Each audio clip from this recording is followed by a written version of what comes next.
I'm Grant Oliphant, and this is We Can Be. As we were recording episodes for the Season 3 launch of We Can Be, the world changed in ways that we couldn't have imagined, and we held on to those earlier recorded episodes as we pivoted to bring you a special series focused on COVID-19. As we now share those first episodes of Season 3, we think you'll agree that the work of this week's guest has taken on even more significance now. In a world where COVID-19 risk is disproportionately higher for non-Caucasian individuals, and where white privilege is finally being widely discussed, and where the role of philanthropy is being more closely examined than ever before, the work of Edgar Villanueva is especially crucial at this moment. This is my conversation with Edgar Villanueva.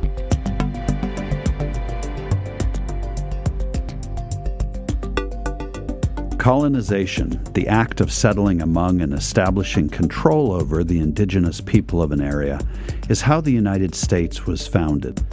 But it is not one moment frozen in time, as its consequences reverberate through centuries. As our guest today says, colonization isn't something that happened 500 years ago. It's happening right now. Edgar Villanueva is a member of the Lumbee Indian tribe of North Carolina and the author of Decolonizing Wealth, Indigenous Wisdom to Heal Divides and Restore Balance. He is the Senior Vice President of the Schott Foundation for Public Education in New York City and the Chair of the Board of Directors for Native Americans in Philanthropy, which advocates for equity in representation and funding for Native Americans. He is a firm believer in the concept of listening in color, and will cover that, as well as the very personal reasons why this work means so much to him. Edgar Villanueva, so nice to see you, and thank you for being here. Thank you. It's an honor. You've had a busy year. You've written what feels like a seminal book in philanthropy, important to our field, but also important culturally. And I think what might be important is to begin by talking about your identity and how it's formed you. Sure. So I hail from the great state of North Carolina. I am an enrolled member of the Lumbee tribe, which is a tribe in southeastern North Carolina with about 60,000 members. We're the largest tribe east of the Mississippi River. And as a young boy, my mother and I moved to the big city of Raleigh, North Carolina, so that I would have access to better public schools. And I grew up in her shadow of being a person who was very service-oriented, both as her profession as a domestic worker, but also as a person who was very involved in community through our church, because I was so inspired by her. And I often say that she was the first philanthropist that I knew. She had this unconditional love for humanity, and that's what philanthropy actually means, is love of people, love of mankind. And one story that I share in the book that's just a brilliant example of the generosity of my mother is that she was very passionate about little kids. And every Saturday growing up, we would go out into the public housing units in our community. We call it knocking doors back then, knocking on doors, inviting kids to come to our church. My mom said, basically, we had this bus that comes through. We would love to pick you up. And if you have kids here, we'll bring them to Sunday school and we'll bring them back. Over time, my mom was busing in like 300 kids to our church, like a fleet of buses, because it just grew. And even now when I go back to North Carolina, we'll be in a store and somebody will say, Sheila, is that you? Oh, my God. And it's an adult that comes up and just remembers the impact that my mom had on them when they were kids, and just hugging on them and loving them, and just, bringing them to church and taking them back home and see you next week, providing some type of regular interaction of love for those children. And let's talk a little bit about how you end up in philanthropy. And you've written this book as a very, I think, important critique of the world of philanthropy. But first, you have to be attracted to it, to go inside and be able to pull it apart. What drew you there in the first place? Was it this tradition of service? I think that was definitely the foundation. When I was finishing up grad school, I was working at a national nonprofit, and I got recruited by Health Foundation in North Carolina. And I had also been recruited by lots of other types of organizations, a lot of hospital systems and consulting firms. And I was honestly at first attracted to some of those organizations because they were in big cities, they paid well. I had been in the nonprofit sector for a long time and I had student debt. And so my mind was beginning to sort of shift and be oriented to a different type of work. Although when I was interviewing at those different consulting firms and healthcare systems, like something felt off. I remember thinking like, I can't go to work every day just trying to figure out how to increase the bottom line of a healthcare system. That just feels like that wasn't your calling. It wasn't my calling. Such a strange job. So when I got this call to interview at the Kate B. Reynolds Charitable Trust in Winston-Salem, North Carolina, had never heard of them. I'm like, trust, what is that? You know? Right. And I had a professor in the School of Public Health who said, you have to go. This is a big opportunity. So, I went to Winston-Salem, which was a small city. So many things were not kind of in my mind for what I wanted for myself at the time. But I, through a series of conversations, really began to connect deeply with the mission. The mission was to move resources to improve the health of low-income folks in North Carolina and low-income communities. I felt in my heart that this was the right move for me. I kind of jumped in and I said, I think this is where I'm supposed to be. Now, you've written and spoken extensively about the fact that you found that the worlds of finance and philanthropy, big foundations in particular, are in many ways not welcoming to people of color or even hostile to people of color. Can you talk a little bit about that phenomenon that you experienced and how you experienced it? The particular foundation where I was working had a corporate trustee, which was a bank. So we had very much a banking culture. And I began to have messages kind of explicitly and some not so explicit sent to me around how I needed to show up, around how I dressed, the kind of car that I drove. We talked a lot about optics, like the optics of everything that we did. And the optics were very focused on maintaining sort of this idea or this legacy of wealth that the Reynolds family held up in Winston-Salem. They wanted a show of wealth. Yeah, I had a Honda Civic. I had just graduated from grad school, and I loved my Honda Civic. It's a totally appropriate car. Yeah. Now, it had been wrecked on all four sides, to be fair, but it also had been completely rebuilt, and it looked like a new car. Messages around like, you really should get a new car, and we don't want people to think that we don't pay our employees well, and things like that. As I was in the field longer and beginning to connect with other people of color, I found that other folks received the same types of messages. And I remember a Native woman who worked at a very large national foundation, told me that she was asked not to wear her jewelry to work anymore. Like, it was making people feel uncomfortable. Now, she wasn't coming into the foundation with a headdress on and all of that. I mean, just like very simple pieces. There is this culture in the finance sector, I would say, that's very much about assimilation. If you go to Wall Street and look around, everyone has the same suit on. It's kind of like I was always kind of made to feel a little bit otherized. You have spoken and talked and written about the fact that when you sat down to write the book, were writing from a place of anger. I'd like to hear you talk a little bit more about how you became angry, how this set of realizations turned to anger in you. I think that the frustrations that I was experiencing in philanthropy began to just layer on each other earlier in my career when I tried to bring new ideas or new ways of thinking about the work or even moving money to communities that we had not funded in the past. There was always resistance to that. And it just felt like new ideas were not welcomed. And there was the constant message that I received, too, that I was very replaceable. It's a privilege to work here. And the day that you don't want to follow these rules, there's a million people who'd be willing to take your place. And so that type of mindset, I began to sort of stifle my ideas and hold back and keep my head down just to do the job. And I know that's a sentiment that's shared by a lot of folks in philanthropy that come from marginalized communities. There's a report that the Association of Black Foundation Executives put out a number of years ago called the Exit Interview. And they interviewed Black professionals about why they left the field. And when I read that, I was like, yes, this is how I feel all the time. I just began to sort of internalize this and felt frustrated that this was an industry that was about charity, about doing good, and we had so much privilege and opportunity to do that. And so why did it seem so difficult? We as a sector are not allowing us to bring our best selves to work, right? We can do better and we should do better. And so, I was a little and especially anger. in a field that claims to be doing better. Right, Yeah. right. Yeah. I want to talk about why this matters. You actually talk extensively in the book about money as medicine and the power of money to do both bad and good. Why should people who aren't in what they think of as philanthropy, who are maybe in the finance world or who are working in some other profession, why should they care about this?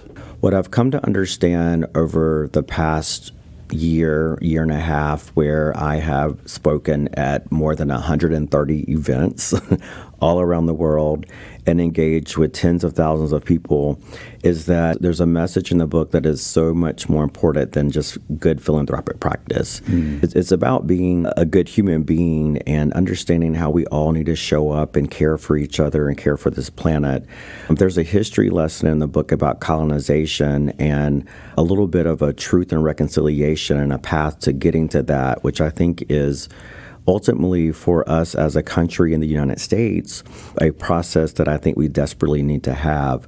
Our country is torn apart, so polarized, identity politics, racism is running rampant in ways that I never imagined I would see, like publicly. We are the only country that is, quote unquote, a civilized country, as they say, that has not had a process of truth and reconciliation to really understand the impacts of the original sin of slavery, to really understand the dynamics of colonization and genocide and all these things that happen.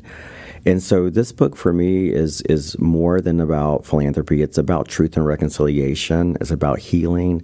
It's about understanding trauma that is inherent in every single one of us. Whether you're Indigenous, a person of color, or white family, there is trauma that we all have inherited, and we might be experiencing that trauma in different ways, and we need to very much think about collective healing in this country. And until we do that, I just don't think we're going to see the changes come about that we really want to see and experience.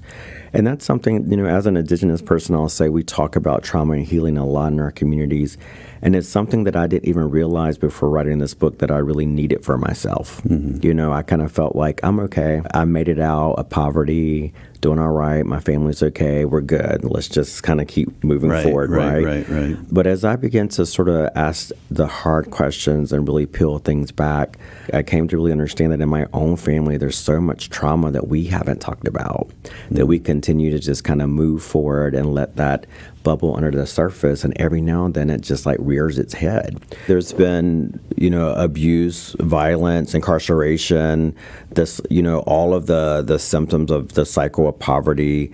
I've had my aunt get out of prison and she's just there at the next holiday, and it's like we don't really have a conversation around, well, what happened and what supports might she need here. So no we discussion just kind at of all. like keep moving forward. And my family's probably no different from a lot of families where we love each other with lots of laughter and joking around, but really talking about those painful things and how we need to like rally around, when there is a traumatic incident, to support each other. The best way for us to come together and have balance again and to be in good relationship with each other is like put all this stuff on the table. Once and for all, let's like grapple with it and speak truth and let everyone feel heard. And in that, I think we will all find our liberation and a path to healing. You might have a second career as a therapist. I think about the context of the times that we're in. I never imagined that I'd witness the display of naked racism that we're seeing now, the embrace of it by people in not just the president, but people across public life.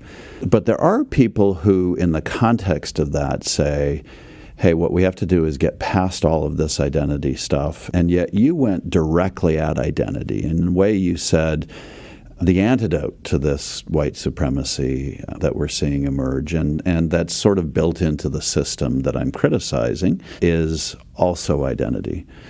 Can you talk a little bit about how you arrived at that conclusion? I specifically name white supremacy because When we think of racism, it doesn't identify who benefits from the system. And so when we actually say white supremacy, it's just a little bit more specific.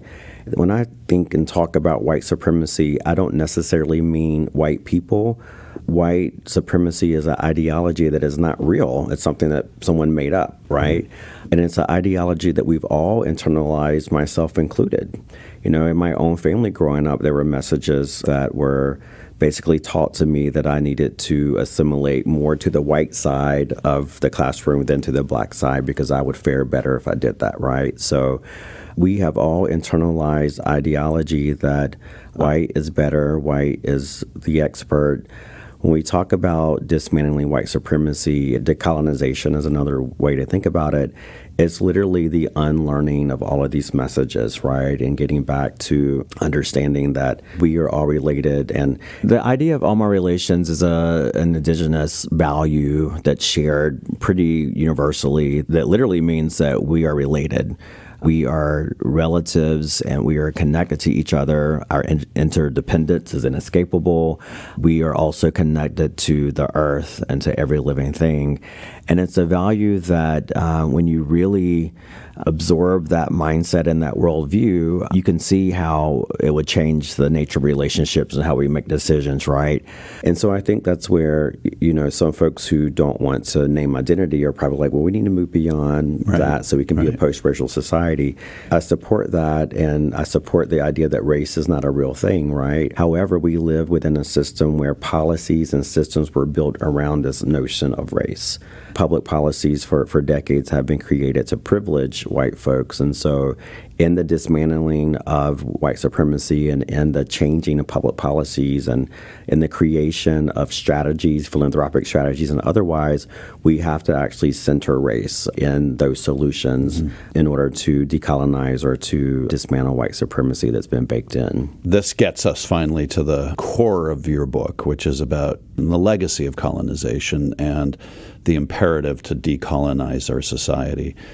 Were you surprised as you began researching your book just how deep the roots of that colonial mentality went in our culture? Yeah, I was surprised. I think being Native American in North Carolina on the East Coast, we were the very first point of contact for European settlers on this land.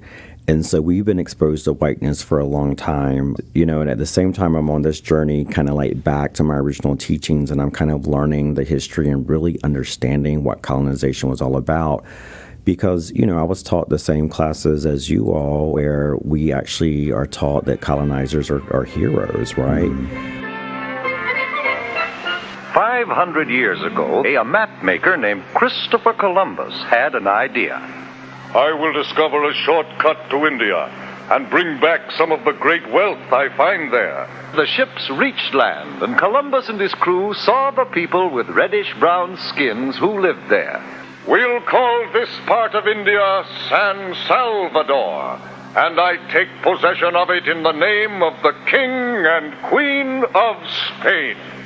Columbus made 2 more voyages, and other explorers followed. But each year on October 12th, we celebrate Columbus Day, the anniversary of that day in 1492, when Columbus first sighted the land of the New World, America.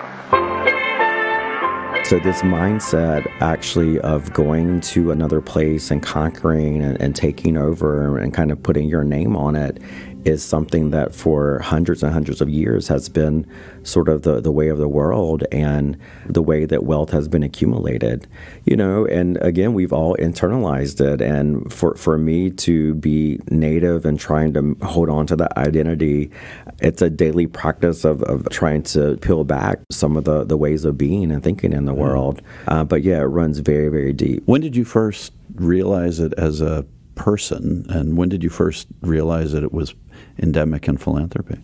As a person, I probably began to understand it a bit more as I began doing more work in indigenous communities to see across this country, one of the richest countries in the world, the extreme poverty that some indigenous communities were living in and what had been taken away and the narratives that we were pushing back on, like the erasure of history, the erasure of language, but also the mindset that these folks were not capable or not having the capacity to care for themselves or to be sovereign. And I think personally for me, where I got super politicized was during Standing Rock.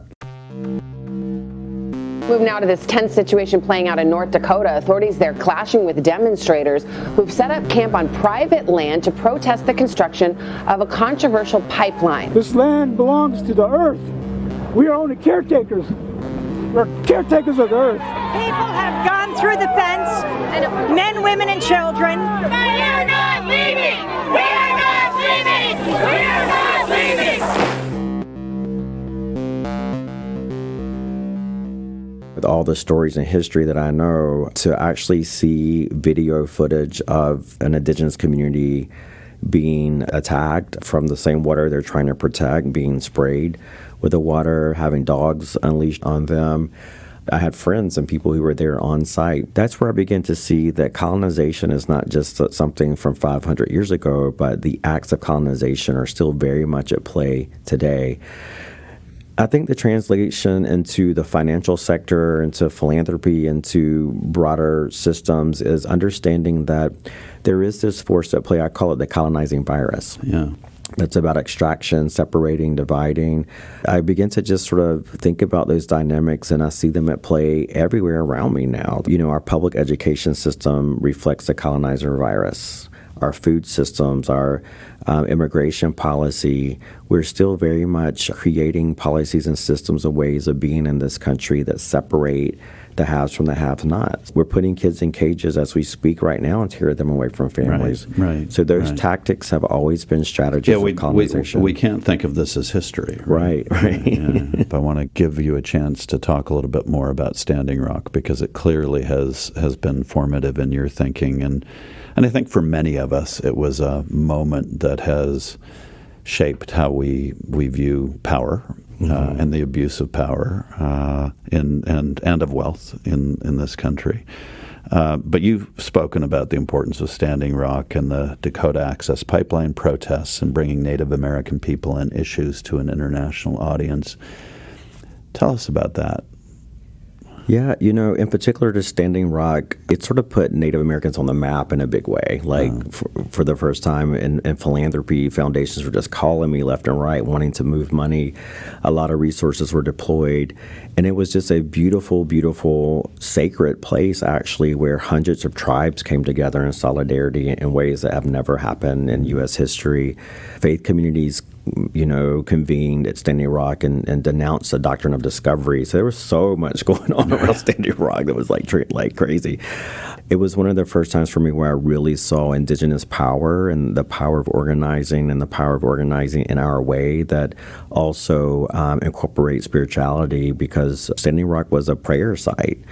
And from that moment, our communities have really been organized and have been really smart and strategic with all types of campaigns that I think contributed to Native women being elected to Congress. Some really smart organizing is happening. You know, as the chair of the Board of Native Americans Philanthropy, you know, when we know that less than 1% of philanthropic resources go to Native communities, there are so many amazing Native organizations. Often people say, well, I don't know any Native organizations, or I fund education, so I don't fund Native or issues. Right. Whatever you fund, there are Native groups who do that thing. Right. And we could definitely direct you to Native organizations in your community or nationally that are doing work. And I think, you know, there's something I say in the book is that we who have been marginalized, or we who have been historically kind of redlined, hold so much insight to solutions that we need in our communities, and are so worthy of investment. And I think more and more now, with what's happening around even the world outside of the U.S., people are turning to indigenous folks for ideas and for answers, and are seeing us as the original innovators that we are. And so it's just a wonderful time to be indigenous. I'm so proud of what's happening around the world. And it's time for philanthropy, you know, to kind of step up and get serious about moving investment into these communities in a way that's respectful and does not sort of perpetuate those colonial dynamics. Right. What you just said reminded me of something in the end of the book. This was a story that you heard from Donna, who you refer to as your philanthropy mother. And it's an account she shared of being with a Native American elder who said something that surprised her, which was that Europeans coming to this land was not a problem. The problem was they forgot their teachings. Do you agree with that? What teachings have we forgotten in this society and culture, which is a product of colonization, that we should have held on to? The original teachings I talk about in Native communities are really sort of those teachings and values that have been passed down to us for generation to generation. And what I say to white folks is that they also have original teachings. You know, America is a very young country in many ways. As folks have immigrated or come to the U.S., we have such a strong identity as of being American. We're very proud to be American. We often forget that we're other things and that it's okay to be other things. Often folks have forgotten where they come from. And that's one of my first asks for people to do the work to understand where you came from and what your original teachings were. And often when people begin to look back on where they came from and how people lived, you'll find that there were often customs and traditions and ways of being that were very similar to Native ways, right? Seeing each other as relatives, knowing that our suffering is mutual, our thriving is mutual, taking care of the land, making sure that everybody had enough, right? So it wasn't a, you versus me type of mindset.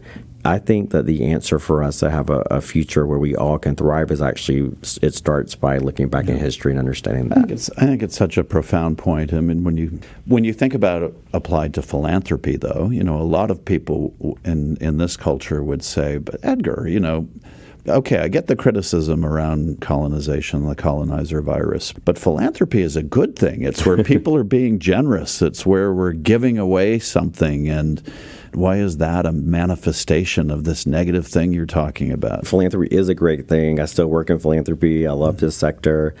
And I think that all giving is inherently good. But what I've been talking about in this work is really understanding how if we really want to achieve equity as a sector, we have got to privilege communities that have been harmed the most by our history and by systemic racism.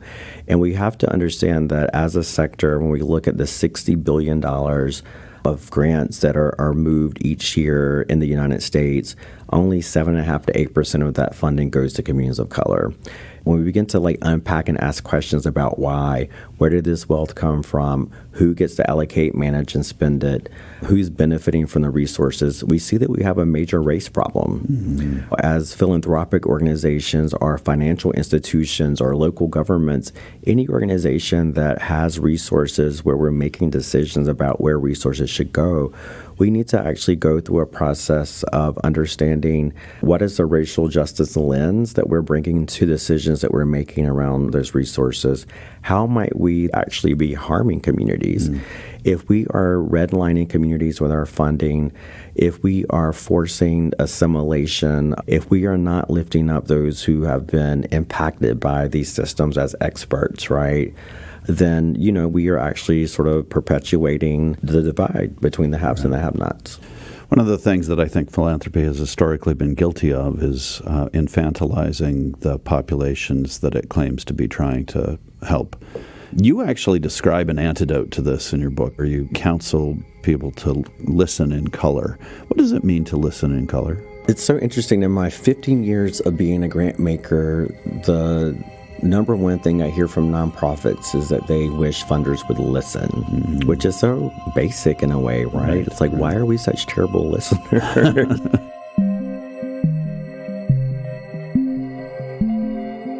Our privilege and our proximity to power and resources just really blind us to being able to listen and in a real way and in a way that actually creates relationship with community. Listening in color to me is a superpower that entails actually being in relationship with an organization or a person, and listening in a way that suspends our own judgment, our own going in with our own theories of changes and logic models in our heads, but actually listening to fully understand and listening with the opportunity to change our mind. One of the reasons that I think we're not as good at listening as we would like to believe we are is because when you listen, pain comes up and you don't know what to do with somebody else's pain. I'd just like you to talk for a moment about why it's important to acknowledge the pain that comes up and how people can handle it without just vaporizing from it. Well, I think part of that is when we see the pain or hear the pain in other folks, it brings up our own pain that we haven't dealt with.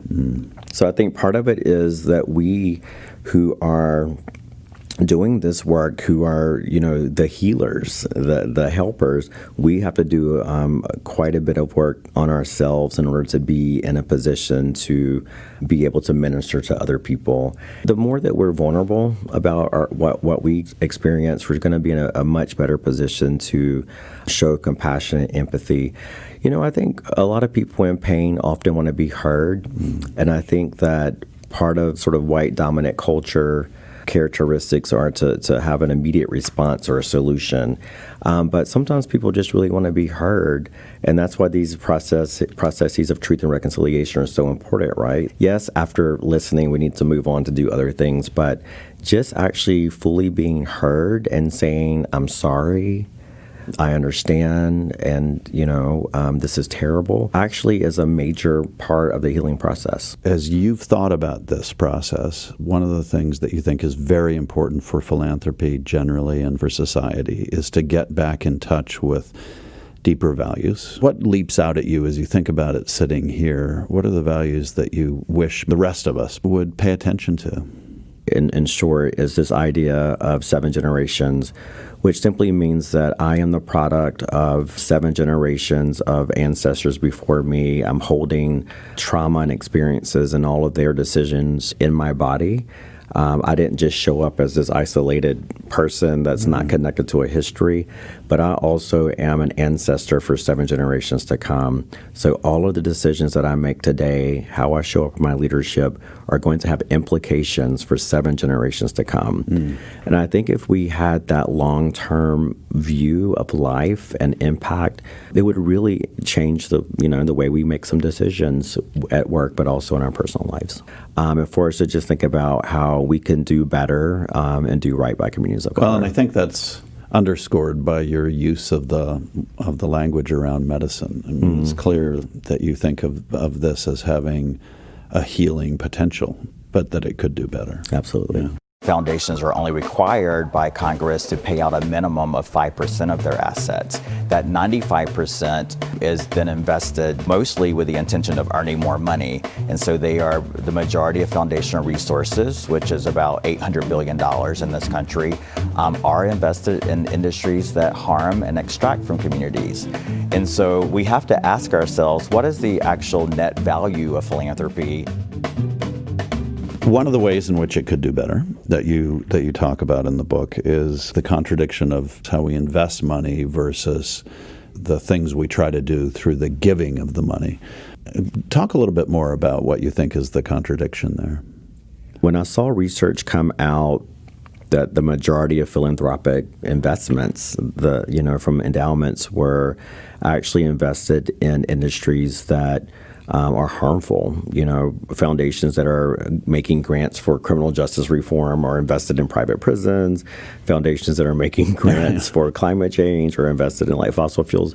So ultimately, I just want things that make sense, and I want to see change in the world. And so I'm scratching my head, how is it that this is happening, and what is the net value of philanthropy if this is really happening, that more than 80% of foundation investments are in these harmful types of investments. I heard one person describe foundation work as doing good as a side hustle, or or being I'd not heard that before. We're doing good with our right hand or our left hand.